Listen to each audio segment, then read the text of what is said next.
matam khara kuireba matungda mayambu amuka taram noksari video sida ado ai ngasigi video sidi mayam blog ki nachade mayam kitang interaction masam khak tawjage aduga as a youth ama oina ai samag youth ama oina aduga manipuri ama kanglei pak ki manipuri haitare kanglei cha ama oina ai mayam da aigi kholau haitare aigi voice kitang share tawjage aigi opinion lo haitare kitang share tawjage aduga aise video se kitang toina thagat pase ngamudre maramdi aise koi sida thabak se hojik se yam kanna chingkhalakpa timing oiba ko haidi aina hojik leijariba ship se koi company gi oina service haudri ko hojik aina leijariba ship se atopa service koi company gi atopa jaha service hauraba singdo aduda haidi crew da covid na yarokpa dagi passenger da covid na yarokpa do koi sigi jaha sida pora aga sida isolation taholli duga quarantine su taholle adugi marang tawgi aise haidi Sunday off phangam su phangidaba ado hojik pudi amuk name dhare adugi video se pakna sema ngamjarudre mayam ado soidana semjarake mathang manau naina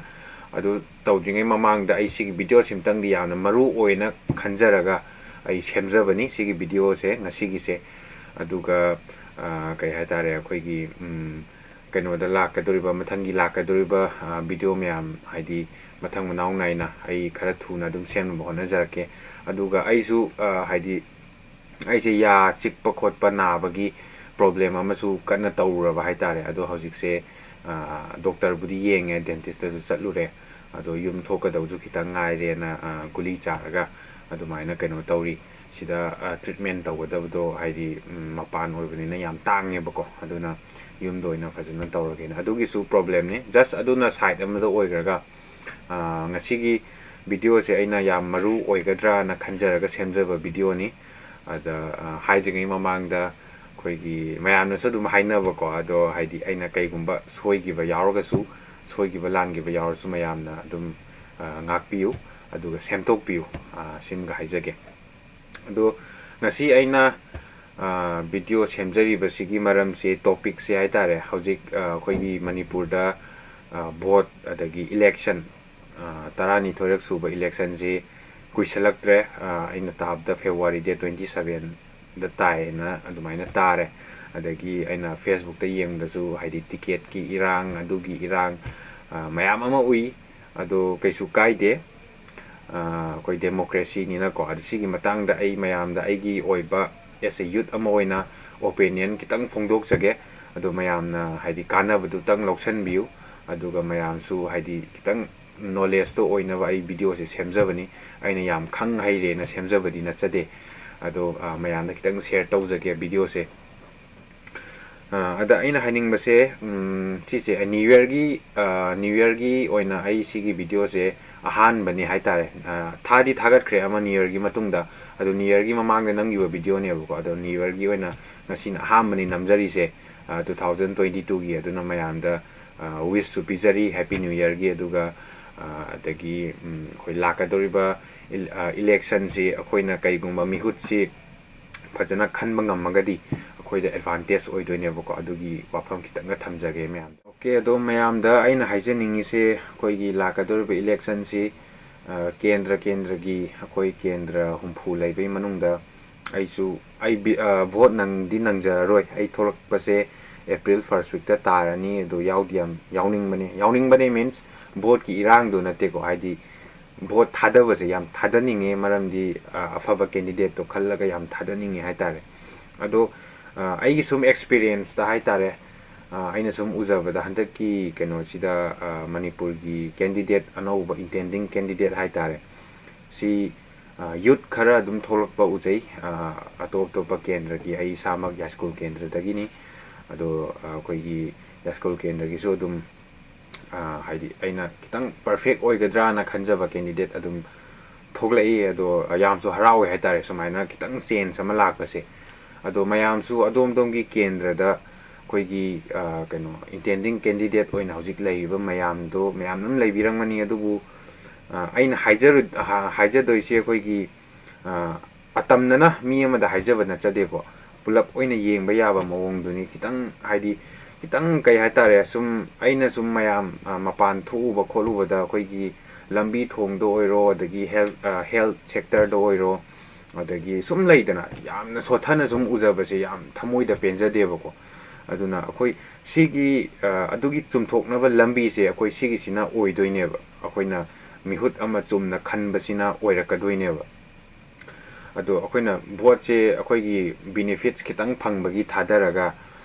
haidi community hall amani saraga koilas lambi soroka tharaga adagi deva karma sorata kaida laamaga puyeng piraga hangiba dunnataba khitang change sama purakpa yaba haitare haidi youth ki kari tawba yaena khanba mangonda policy myamam leiba adagi thabak phangdaba myam gi na kamain tawsige adagi health sector gi na kamain tawsige adagi leiba government magi kendra da leiba khoi gi government school koi mahi tamam singsi kamaina develop tahon sige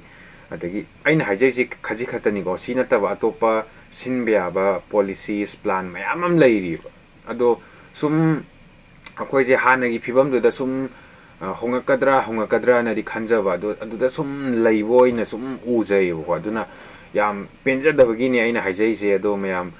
youth mayamam leibiri ado mayam gi su kitang idc gi akoina sigi timing sita semto hogdragadi kaino se matam je thengdagi doineba ko sahi manga amuk kem to wangamdana ong leidoineba aduna hantak tagi hauraga kitang change porakpa yaba candidate khanmina se aduga mayamna khanma matamda hoi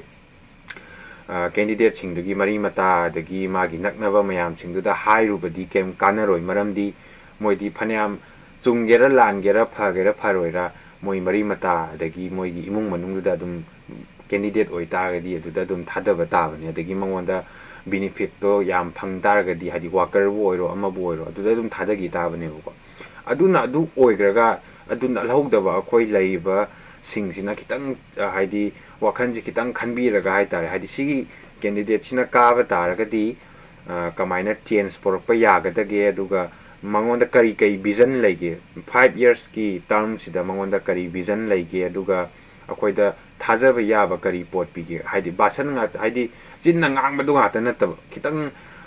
haidi kai hatare mangonda idea laiba kitang innovative oiba haitare adu aina yam nungai jabada akoigi kainogi akoi sekmai gi intending candidate akoigi yamba popular masi aina sum Facebook da kai da thengna jabada yamna inspiration oiba duga kai haitare yamna akoina pamba quality amakak chen madawna taweba ko ai mangonda direct phai phate hajabagi wana chade adubu haidi hek mayam ga hek compare tawda kitang tongal le haitare adagi youth su oibani na yam su na ha oiriba ngatani na ko aduna adagi hantak su akoigi adugi yam adu laibak thibadagi haitare congress ki ticket phangaude na tai tabasida akoigi hantak BJP gi su ticket mayam laukthokibadуда flex se gaiba adagi kaino tauba khotpa dharna tauba adu tauba ado aina aina candidate tubu pharagadi party dugi mathau kaisu tadabra na khalleba ko party gi mathau tarisi manungda reason am khak leibaine adudi mayam loi khangbiramgani ado candidate tubu pharagadi party adu ticket phangauba phangaudaba mathau tadabra na khalli ado simtangju thamjage ado mayam gi mot adum haibiu kaisu kaide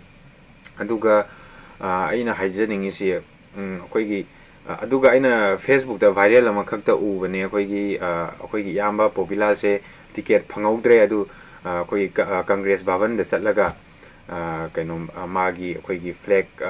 akoigi congress ki flag adagi magi poster mi anu thintu ubagi video amsu udai ujayeba ko adu uba matam sida yamna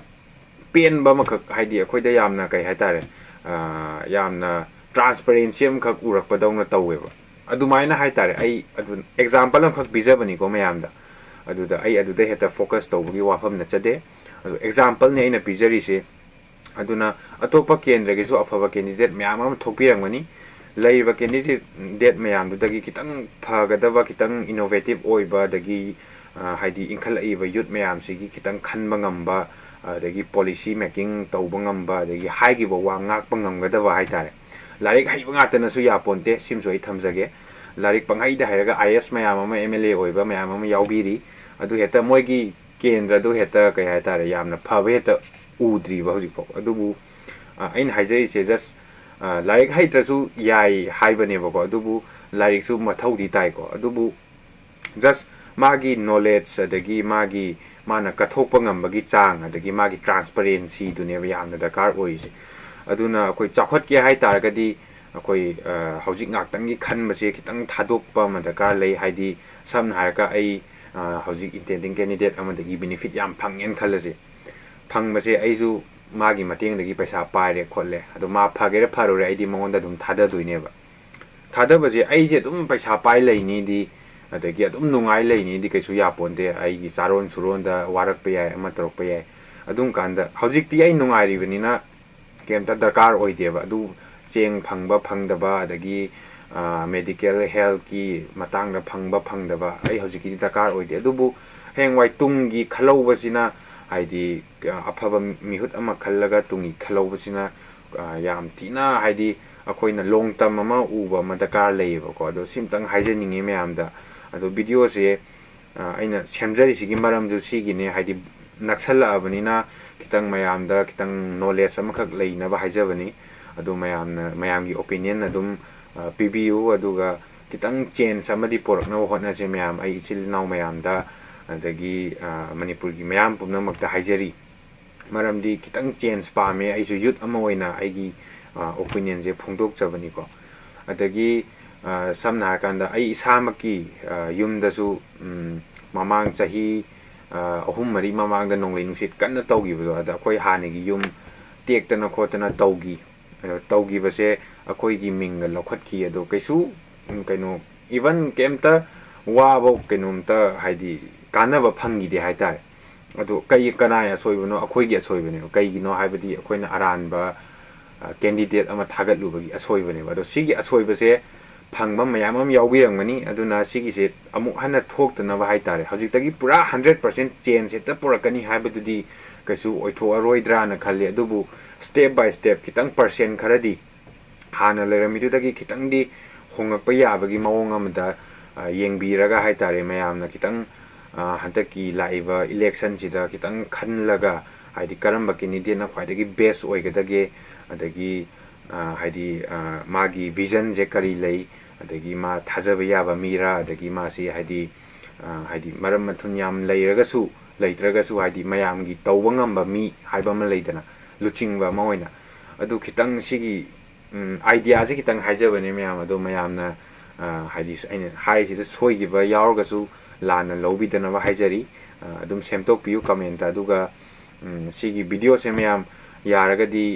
मयाम youth मयाम अदगी अखोयगी voter मयाम दा हाइतारे share अमता तौबियु अखोय मयाम अमुक्तंग पुंजल्लगा हंतकी election सिदा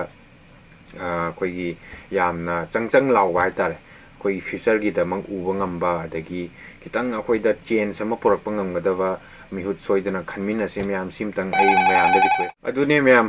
अखोय हंतकी से अमनबु कारो party अमनबु ओइरो अमनबु ओइरो अखोयगिदी मरु ओइसि canoe हाय मतमदा अखोयगिदी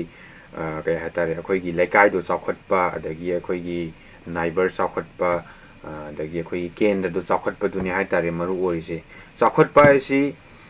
हाना building याम साबा अदुगी वाफम नत्तबिदा अखोयगी candidate से काग्रगा अखोयगी Cheng येनबम थोकपा खरा अदुसु फंगबोय फंगदबोय तौवी हौजिकसे मणिपुरदा अदगी heli हेंदे अदगी मतम चाना पीबा पीदबा अदगी स्कीम मयाम अमा अखोय हौजिक मणिपुरदे कई स्कीम लेगे खंगदबा मी मयाम अम याउबिरंगनी अदु सिगुमगसे हाइदी स्कीम गसे मागी प्रजारदगा लाउथोगा अदगी माना अनौब स्कीम गा सेमगा लैदनाको अदगी यूथ मयामगी तौबा या थबक फंगौदबा सिंगी करी तौबा याय अदगी अखोयगी हेल्थ सेक्टर गिना करी अखोयगी चाखत थौरांग हाइतारे हेल्थ की मतांगदा कई तौबा यागदगे और लाइक अखोयगी सोथा हौरबा हाइतारे खितंग अनंगबा इमुंग खितंग वाजरबा इमुंगिना करी तौबा याय आई केंद्र सिदा सुमाइना यामना नंगबा इमुंग क्या लई खोली का लैदना खितंग पॉलिसी अमा सेमगा हाइतारे खितंग अपग्रेड तौबा याबा मवोंगदा पुहन पुरकनबदो अखोय म्याम होनामिनासि सि अखोयगी खुत्ता लैबा ngakतनी म्याम सि हेक सोयगिबदा चाही 5 सिमसु दुम सोयरनी next adum soningai leite na haidi guarantee leite danako aduna si akhoi khutta leiringai akhoi da haitare democracy ase akhoi maman yamba vote china loina semakkadoini aduna mayam wakhan kitang deeply haitare kitang luna khanbiraga haidi akhoi da kitang prajar mayam da dagi akhoi da kitang help ama lerpa matamda mateng pangbiba ngamgadaba dagi akhoi da kaya tare lambi thong da oiro adagi health sector da oiro adagi education da oiro adagi leidana ko kitang chawkhat thorang da haitare kitang mangjin thagadaba candidate soidana khanmin se mayam adu aina si haijari se ai thamoi nungdagi haijabani ai kanamtagi akaknana haijabana chadi atamnana haijaba amtana chade as a youth amoina youth ki voice of phongtok chabani mayam ado mayam su yaragadi kitang haidi wakhan kitang khanminaraga hadaki laiba tarani thoirak suba election ja tare sigi sida haidi perfect oire haiba candidate tuma khanminara se mayam aduga kabasu oisanu aduga aisu haiti yamna change porkusi am pamjaba youth amakhakni aduna ne mayam da aina request tawjari se adu ai haidi aina request tawjaba se ai mayam video gi through da tawjai tawjari si natana haidi chatlaga hairubadi yadamnina ai aningba apamdo kitang phongdok jabai wane haidi mayam da kitang idea am khak leigadrana ado mayam sigi punna honamina si aduga kai haita afaba chawkhatpa khunai ma oina baidamakta akoi punna akoi gi right che pithoaga haitare akoi gi right che mafam chana sijinaraga hantaki la ibasidagi phajana change ma purakna bu hotna se myam ado sigi video se myam yaragadi whatsapp ta bu oiro amada bu oiro share kitang tongmina se aduga haidi mayam da haidi mayam gi motu su aigi comment ta bu oiro ama bu oiro phongtok piro aduga khoi myam punna chawgatlaga haitare isa isagi kendradagi khwaidagi phare haba candidate to thagallaga yam chawkhatpa manipur yamna healthy oiba manipur ama oinaba semina se myam si haraga video che loisanjarage ado next video ai soidana mayam gi semjarake nungai ba ado hantaki video sidi ai mayam da request ama oina or ai gi opinion ama oina phongdok chabani ado video se yengbi baidamakta mayam bu hanna thagatpa phongdok chari ado mayam ID vote yauba means vote ki chak chana ba khotpadu nachade ko mayam ID vote yamna matik chaba candidate amada vote nambado aduni ko ina haijari se adudi ai nangaroi maramdi ai tholakpa se April da ta ni bako aduna mayam da vote che kitang niyom chumna haitare ya khan niyom chumna paisa yen ba khotpa lawda bi wa pulap tokhraga aduna pura side amda chakro aduga aina haijening badi khwaidagi base oire aduga mangonda haidi yamna vision uba haitare akoina hek ubada leidana simadi thabak torpa yai ko adagi chawkhatpa da mang tharpa yai ko haiba candidate tuma khanminara se myam si haraga ai video se loisan jarage thank you